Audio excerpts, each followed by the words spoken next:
And Jason, you got a question for us?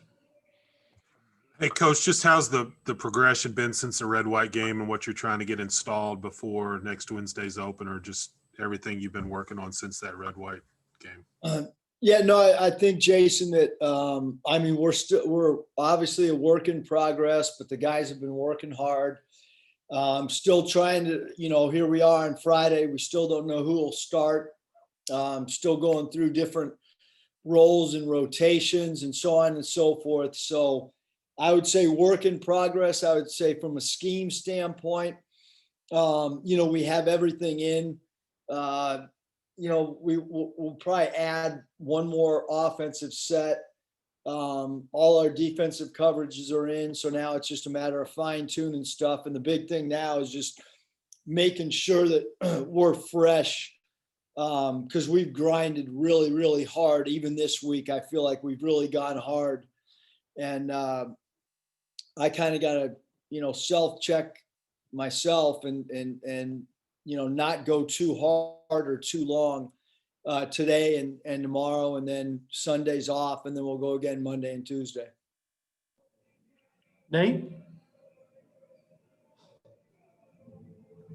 Just, Eric, can you kind of comment on just Isaiah's going to the 76ers and also Mason Jones' situation with Houston? Yeah, no, I mean, first of all, Isaiah getting drafted is awesome. It's an incredible accomplishment for him. It's awesome for the program. I think he's in a great situation. The Sixers obviously have lacked shooting. Daryl Morey, who's now running their front office, values shooting. Doc Rivers is a in my opinion, I don't know how you could play for a better coach as a rookie. And then with Mason, I told him after we talked the night of the draft late at night, after he knew, that he was not, his name wasn't called. And then we talked the next morning really early. And I told him the truth of the matter is, it doesn't matter if you're drafted or not drafted now. I mean, the bottom line is you got to go to training camp and you got to go produce. And that's how, both those guys are going to learn, is if they don't already know that it's a business. And the only people really guaranteed to be on an NBA roster in reality are lottery picks and probably 99% of the first rounders. And then after that, you've got to play your way on a team and you got to play your way onto a rotation. But Houston's a great place for Mason because, number one, they've always for a long time now have valued guys that are fighting to make the league. Guys like PJ Tucker that tried to find their niche in the league, and they've really valued players that have gone through, the minor league system with them. Houston's probably done as good a job, probably better job than any of the G League with their parent team. So I think that, it's a good spot for them. Thank you. Bob? Hey, Eric, belated happy birthday. Hope it was a good day for you. It's always good to get older. Beats the alternative. Hey, your connection to Doc Rivers, I guess, I know your dad's probably your number one guy, but would you consider Doc Rivers a mentor? And just, you said you thought Isaiah couldn't go to a better coach as a rookie. Why is that? And how much did you and Doc Rivers maybe talk about Isaiah? Yeah, so we didn't talk much. Doc, I don't think the coaching staff was, and again, I don't mean to speak out. I don't think they were that involved with this draft because they had just gotten there. But I think he's a great coach because he's a great communicator for a rookie. He's easily approachable. He's really involved in player development. So for those now you have a rookie coming into a situation with a new coach all at the same time, rather than a coach that's been in one spot. Everything's going to be new for all the Sixer players, including the rookies. In other words, it's really difficult for a rookie when he comes into an established situation where all the veterans know the scheme. And it's the same thing now with Mason and Steven Silas, is those guys, they're all going to be learning at the same time. And I don't think, that's a huge factor for these guys. But Doc's just so approachable and personable. I think it's a great match for Isaiah. And do you consider him a mentor? I don't want to put words in your mouth, but Yeah, no question that, Doc is someone that I look up to. He's someone that he gave he's the best pregame motivator that I've ever been around.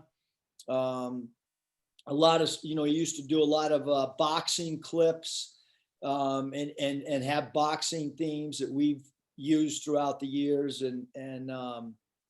I think when I was with him, it was his first time as a head coach, and he's turned into what I believe is best after timeout, diagrammer of plays as there are in the NBA. And then we talked to Devo here a few minutes ago. What'd you think about him winning the dunk contest? I know that's kind of a fun deal, but that's probably cool for a 6'3" freshman to beat some of those older guys and bigger guys. And just what have you thought about his training camp for you? Yeah, he's really rebounded the ball well. He's a great reactor to loose balls. Obviously going to need to continue to improve as a shooter, continue to improve in taking care of the ball, continue to learn the offense from a scheme standpoint, but great energy, great disposition. When he walks in the gym lights up with his enthusiasm and his energy. He loves being a Razorback. And then the dunk contest, it was, I think that thing's fun for the fans. It's great for the players to show a little bit of their personality. He was not the leader going in. I think if we had to lay odds on who was going to win that thing, I wouldn't have put it on Devo. I think Justin Smith, everybody internally thought would win it. I don't know if Justin had as much enthusiasm as some of the other guys did to even be in it. But no, I think Devo, he did a good job on his social media, Twitter, publicizing it too. I got a few more questions, but I'll turn it back to Mike. Hopefully you come back around. Hey, Eric, I know Isaiah and Mason have gotten a lot of the attention, but I was wondering if you maybe provide an update on Jimmy Whitt, what kind of opportunities you think he's going to get. Yeah, so with Jimmy, we're going to continue to call teams, and there's one team in particular that myself and Coach Mosier have had some conversations with, but we'll just keep trying to promote and help. Jimmy's way into the league will be, to try to get into a veterans camp, try to fight his way onto a roster through veterans camp. If not, it's going to have to be through the G League. But the great thing is Jimmy's aware of that. He understands where his career's at, and he just wants an opportunity. Randy?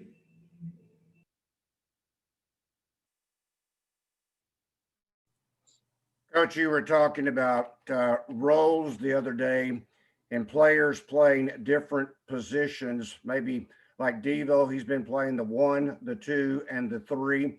How are you seeing those roles being defined, not just for Devo, but for the team in general?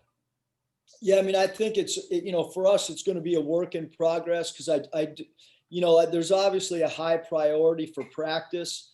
But then there's guys that are going to perform, once we play Wednesday, somebody's going to have, maybe a way better game than we thought they would. And somebody might struggle a little bit. So we really don't, I guess, Randy, we're not really sure. I'm still trying to figure out the starting lineup. I put them out there yesterday, what I thought they were going to be. And it was 8-0 before I looked up. The other group was up 8-0. So, and we went short yesterday. So I don't really know who it's going to be. I'm not playing games or anything. I guess we got a couple more practices to try to figure it out. Curtis? Hey, coach, I've heard some other coaches in the past talk about kind of reaching a point in the preseason where they almost hit a wall as they're kind of tired of beating up on each other and ready to beat up on someone else. Is that something that you guys have battled this year with the start date of the season being pushed back a couple weeks? Yeah, I mean, again, I'm just kind of speaking for myself, Curtis. I mean, I wish we would have started on time. That's just, my own personal opinion. And, I wish we were 2 games in and playing 30 games instead of a potential 27. I'm not, out of my hands, but again, I wish we were. I'm not sure what the 2 weeks did. But anyway, here we are, as far as a wall or whatever. I mean, I think that, like I tell the team all the time, I know this is hard right now.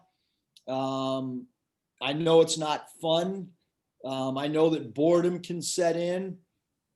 I feel like I have much more of a player's mentality of, I'm like them. Like, I like the games. I hear coaches all the time talk about, how they love practice and all that. I mean, more power to those guys. I mean, I like practice a lot, but I mean, I'm doing practice so that we can be ready for a game, and the game day is what I like. So yeah, I do think from a mental standpoint, Curtis, that it's a grind. I mean, we haven't hit a wall yet, but we're thirsty for some competition, and competition against somebody other than ourselves. Thanks, coach. Scotty? Hey, coach, when you guys got back together this summer, were there noticeable developments in Desi's game, after he kind of set out to attack the offseason? Yeah, I mean, I think he did last year. I think the surprise with Desi, Scotty, was his ability to score in transition, and his ability to, to attack the rim and to be able to finish over bigger, taller, stronger, 4 and 5 men, or power forwards and centers. And he continues to shoot the ball at a good clip. I think his ball handling is an area that he worked on. So we feel like he's a better ball handler than he was. And, we need him to continue to be a better off-ball defender. That was an area that, we talked about last year for him to get better. And still, it's an area defensively we need him to have focus the entire time he's on the floor. And then with Devo, what were some of maybe the main pieces of advice or guidance you and the staff gave him after the red-white game? Yeah, I mean, he just watching film with all of us, both when we meet as a team and go through things, but I think, just the details of the game, taking care of the ball or getting a shot on goal is really, really important to us. Not turning the ball over is extremely important for all of our guys, to understand that we want to get a shot on goal, even if it's a bad shot. We just don't want live ball turnovers, and that's an area that Devo's got to continue to focus on. Nikki? Hey, Muss, after watching all these practices and the red-white game and everything, what do you think the team is going to come out really good at right away? And then what do you think is going to take some time? Good question, Nikki. I mean, there's been days where we look like the basketball version of the Bad News Bears. And then there's been, other moments that we look really, really good, like the 80 Lakers. Shoot, I mean, I hope we defend the 3.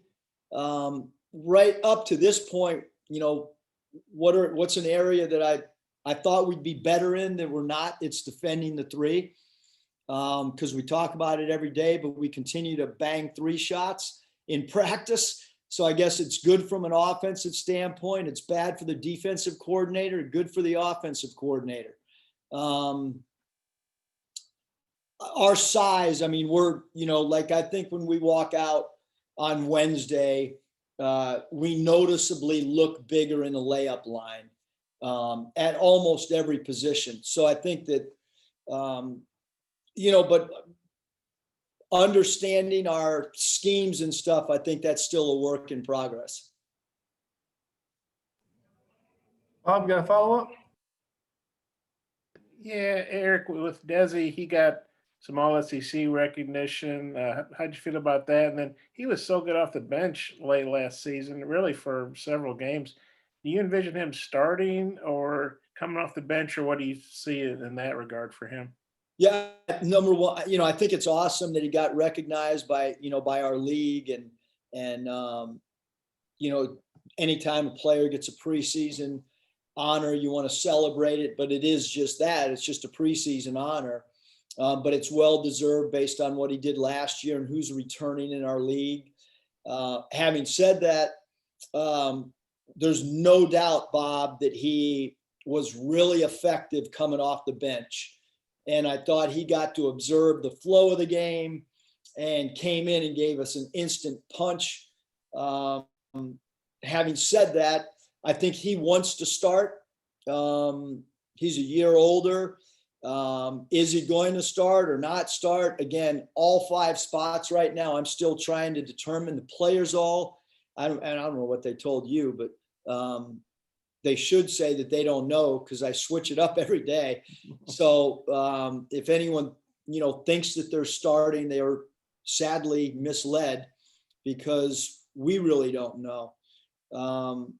But I know he wants to start. I know he likes to start, as do the other 11 guys in uniform on Wednesday. They all think they should start, and you could probably make an argument for not 5 guys to start, and that's a tough decision when you've added depth. And I had draft 4 or 12 SEC players picked the most. Everybody thinks of it as a football league, which obviously it is, but you guys had 12 picks, and I think the Big 12 and the Big 10 only had 8 combined, 24 schools.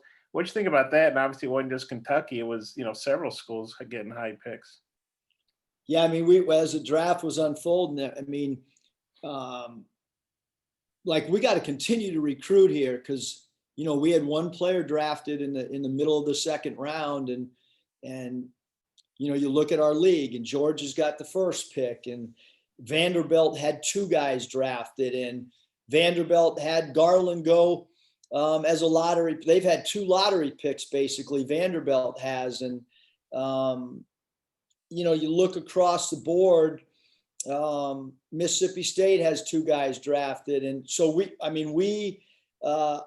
know that in our league, there are going to be NBA players on a nightly basis, and there's going to be lottery picks that we play against. And so that's a challenge. I mean, to play against Okoro, to play against Kyra Lewis, these guys they're studs. And I think the league was really represented well. I think the NBA has incredible respect for our league. And in my opinion, the SEC is the closest conference to the NBA style. And therefore, I think it makes it a lot easier for NBA teams to evaluate our players in our league. Some college leagues are slower. They're more physical. Our league and the coaches in our league play a much more cosmetically simulated style, as can possibly be at the collegiate level. I mean, that's how I feel about our league. And I mean, even the Mountain West had 4 players drafted. So it's a lot between, we saw a lot in the last 2 years. We've seen a lot of the NBA draft picks from this year's draft. Yeah, one of your guys from Nevada got picked late, Harris, the other Jalen Harris. The other Jalen Harris. Okay, thanks. I actually texted congratulations to the wrong Jalen. Oh, really? What did he say? He just said, "Coach, I know you're trying to hit the other Jalen." You got to get some Packers stuff at practice too. Have you reached out to the Packers? Bob, if you have a contact for the Packers and can get me a mask and a dry fit, I will wear it. I do not have any Packers connection. I need some connect with Green Bay. I'm a shareholder. Well, then, I I mean, have look, one- I don't know how much shares you have, but if you have enough, you can give me a dry fit and a mask. Well, I have one share. It's like $250. You know, I can only afford so much. I can only I afford- know what I refuse. I refuse to buy a shirt and buy a mask. It's got to be free in the mail. I got some extra masks. I'll send you one. How about a Brett Favre jersey? I do have a Brett. I have the jersey. I need a mask, I guess. I once had a cheese head, but I don't have it anymore. So I can't send that to you. All right, Coach, appreciate your time.